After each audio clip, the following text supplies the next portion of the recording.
Friends, आप सभी जानते हो चिंटू माँ को बचाने के लिए इस जंगल में आया और आखिरी पहेली का आंसर देकर चिंटू पेड़ के अंदर चला जाता है।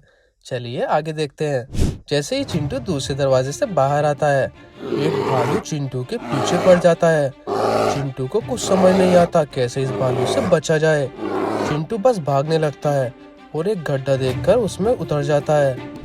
उतरते हुए चिंटू की रस्सी भी टूट जाती है। बेचारा चिंटू अब इस गड्ढे से बाहर कैसे निकलेगा, क्योंकि गड्ढा काफी बड़ा है और काफी ऊंचा भी है। चिंटू ऊपर की तरफ देखता है और मायूस होकर रोने लगता है, क्योंकि बिना किसी सहारे के ऊपर जाना मुमकिन नहीं। लेकिन तभी एक जादूगर वहां आता है और चिंटू से कहता है, इस भयानक जंगल में तुम्हें नहीं आना चाहिए था। यहाँ बच्चों का आना मना है। चिंटू, मैं अपनी माँ को बचाने आया हूँ, उनके लिए सुनहरे पेड़ से दवाई लेने के लिए। जादूगर, अच्छा चलो, अगर तुम इस गड्ढे से निकलना चाहते हो तो तुम्हें खुद ही इस पहेली को सुलझाना होगा। चिंटू, कौन सी पहेली? जादूगर, थोड़ी देर में ये गड्ढा पानी से भर जाएगा और अगर तुम इस गड्ढे से निकल नहीं पाए तो पानी में ही डूब जाओगे। तुम्हारे पास ये 3 सामान है। इतना कहकर वो जादूगर गायब हो जाता है। बेचारा चिंटू के पास 3 सामान है, एक रस्सी और एक सीढ़ी और एक खाली बॉक्स, और इस गड्ढे की ऊंचाई भी 20 फीट है। क्या चिंटू इन सभी सामान को यूज करके ऊपर आ सकता है? फ्रेंड्स, आप सभी इन सभी सामान की कैलकुलेशन कीजिए और सोचकर हमें बताइए चिंटू को ऊपर चढ़ने के लिए क्या करना होगा। फिर चिंटू भी सभी सामान की हाइट्स को जोड़कर देखता है।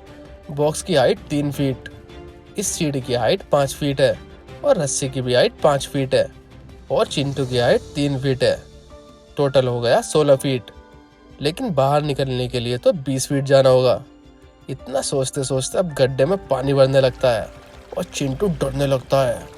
जल्दी से कुछ करना होगा वरना पानी ऊपर आ जाएगा और चिंटू डूब जाएगा। तो फ्रेंड्स, ये आपको बताना है अब चिंटू क्या करेगा। आंसर खुद से ही देने की कोशिश करना क्यूरियस फ्रेंड्स, चाहे आपका आंसर गलत ही क्यों ना हो। हमने वीडियो स्क्रीन पर 15 सेकंड का टाइमर चला दिया है।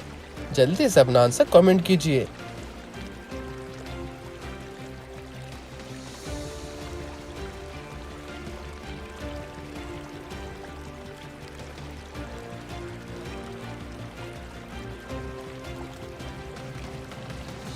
चलिए इसका आंसर देखते हैं। गाइस, जैसे कि आप देख रहे हो, पानी भरने से खाली बॉक्स ऊपर उड़ गया है, क्योंकि पानी में ये खाली बॉक्स नहीं डूबेगा। और चिंटू समझ जाता है और भागकर उस बॉक्स को पकड़ लेता है और उसके साथ साथ ऊपर आ जाता है। क्यों फ्रेंड्स, कैसा लगा इस प्यारे चिंटू का आईक्यू? इस आईक्यू के लिए एक लाइक तो सब्सक्राइब तो बनता है। प्लीज सब्सक्राइब जरूर करें। उधर चिंटू की बहन वर्षा और उसकी माँ चिंटू का इंतजार कर रही होती है। वर्षा अपनी माँ से पूछती है, माँ, चिंटू भाई कब आएंगे? माँ के पास इस बात का कोई जवाब नहीं होता, लेकिन वो वर्षा से कह देती है, चिंटू बस आने ही वाला होगा वर्षा। चिंटू को भूख लगने लगती है। वो एक एप्पल उठाकर खाने लगता है और चलते चलते हवेली के सामने पहुंच जाता है। अंदर जाने के अलावा चिंटू के पास और कोई रास्ता ही नहीं होता। अंदर जाने के बाद चिंटू देखता है 2 आईने लगे हुए हैं और ये भी लिखा होता है, रास्ता जादुई आईने में है। अब चिंटू को ये पता लगाना होगा जादुई आईना कौन सा है। इसका पता लगाने के लिए चिंटू पहले एक आईने के सामने जाता है, फिर दूसरे आईने के सामने जाता है। फिर चिंटू समझ जाता है कौन सा आईना जादुई है। क्या आपको भी समझ आया कौन सा आईना जादुई है?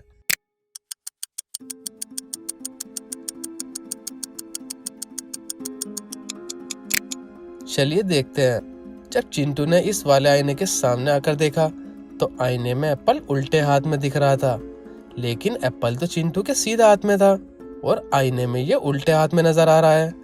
और दूसरे वाले आईने में एप्पल चिंटू के उल्टे हाथ में नजर आया, क्योंकि ये उल्टे हाथ में ही था। इसका मतलब ये पहला वाला आईना जादुई है, जिसमें एप्पल गलत हाथ में नजर आया। चिंटू उस जादुई आईने में चला जाता है, लेकिन चिंटू बेचारा ये नहीं जानता था ये जादुई आईना बेचारे चिंटू को दूसरी इतनी खतरनाक जगह ले जाएगा। बाहर आते ही बेचारे चिंटू के सामने 3 रास्ते हैं, लेकिन तीनों रास्तों पर तो बहुत ही ज्यादा खतरा है। अब कौन सा रास्ता लेगा बेचारा चिंटू? कोई भी एक दरवाजा तो चुनना होगा। एक दरवाजे में खतरनाक पेंडुलम है। अगर चिंटू इस दरवाजे से गया तो दोनों पेंडुलम के बीच में पिसकर मर जाएगा। और दूसरे दरवाजे में खतरनाक बैट है जो उसे खा जाएगी। और तीसरे दरवाजे में भाला जो कि उसके आर पार हो जाएगा। फ्रेंड्स, तीन दरवाजे में बहुत खतरा है। आप ध्यान से देखिए तीन दरवाजों को और बताइए क्या किसी दरवाजे से चिंटू बच पाएगा या नहीं।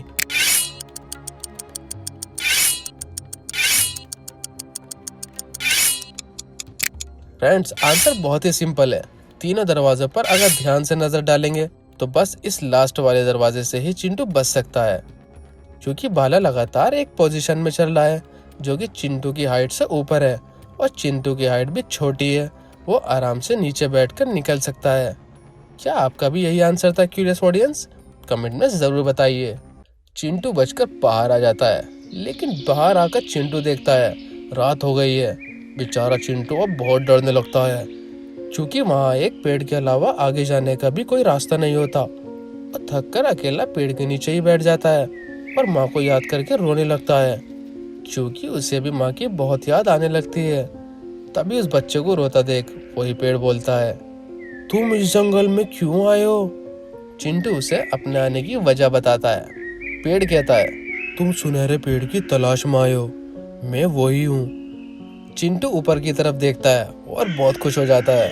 फिर वो पेड़ पूरा ही सुनहरा हो जाता है।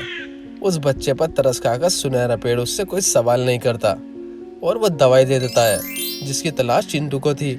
दवाई तो चिंटू को मिल जाती है, लेकिन इस जंगल से बाहर जाने का रास्ता चिंटू को नहीं पता होता। चिंटू पेड़ से पूछता है, आप मुझे जंगल से बाहर जाने का रास्ता भी बता दीजिए। पेड़ चिंटू से कहता है, मैंने तुम्हें दवाई तो दे दी है और तुम्हारी माँ इससे ठीक भी हो जाएगी, लेकिन अगर तुम्हें इस जंगल से बाहर जाना है तो इसके लिए मैं तुम्हें एक रास्ता दे सकता हूँ, लेकिन इसकी पहेली तुम्हें खुद सुलझानी होगी। उसके बाद पेड़ उसे एक रास्ता दे देता है और चिंटू उस रास्ते से होकर एक नदी के किनारे पर चला जाता है। चिंटू ने अगर ये नदी पार कर ली तो चिंटू जंगल से बाहर आ जाएगा, लेकिन यहाँ चिंटू के सामने 3 बोट्स हैं। इनमें से कोई एक बोट ही नदी पार करवा सकती है। आप सभी बोट्स को देखकर बताइए चिंटू को कौन सी बोट लेनी चाहिए, ए, बी या फिर सी। आंसर देखने से पहले आंसर कमेंट में जरूर देना।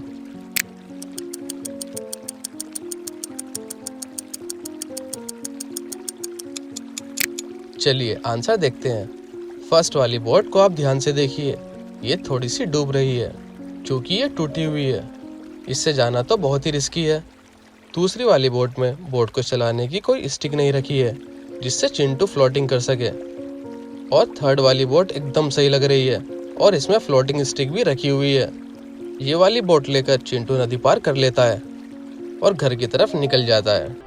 उधर बेचारी वर्षा भी चिंटू का इंतजार करके थक जाती है, वो भी रोने लगती है। तभी चिंटू भी आ जाता है। दोनों उसे देखकर बहुत खुश होते हैं। फ्रेंड्स, चिंटू की माँ कहती है, बेटा तू कहाँ चला गया था? मुझे अब कभी छोड़कर नहीं जाना, मुझे नहीं चाहिए कोई भी दवाई। चिंटू कहता है, माँ मैं कहीं नहीं जाऊंगा और मैं आपके लिए दवाई ले आया हूँ, जल्दी से इसे खा लो और ठीक हो जाओ। नीता दवाई खा लेती है, लेकिन थोड़ी देर बाद ही माँ एक परी आ जाती है जो चिंटू और वर्षा से आकर कहती है, बच्चों अब दवाई खाने का कोई भी फायदा नहीं है, मैं आपकी माँ को लेने आई हूँ, इन्हें अब हमारे साथ जाना होगा। वर्षा गुस्से में उस परी से कहती है, मेरी माँ कहीं नहीं जाएंगी। फिर परी नीता से कहती है, मैं आपके लिए काम कर सकती हूँ, आपकी कोई आखिरी ख्वाहिश हो तो बता दो, मैं वो पूरी कर सकती हूँ। तभी चिंटू बोलता है, आप मेरी एक ख्वाहिश पूरी कर दो। परी कहती है, ठीक है, जो मांगना है मांगो, वो जरूर मिलेगा। चिंटू जाकर एक कैंडल जलाता है और उस परी से कहता है, मैं माँ से 2 दिन दूर रहा हूँ, इसलिए मैं माँ के साथ थोड़ा टाइम बिताना चाहता हूँ। इस कैंडल के बुझने तक मुझे माँ से मिल लेने दो, उसके बाद आप आ जाना। परी बोलती है, बस इतनी सी ख्वाहिश? इतना कहकर परी वहाँ से चली जाती है और फिर कभी वापस ही नहीं आती। लेकिन फ्रेंड्स, ऐसा क्या हुआ कि वो परी वापस कभी नहीं आई? क्या किसी के पास इसका आंसर है? तो प्लीज हमें जरूर बताएं, थोड़ा सोचिए।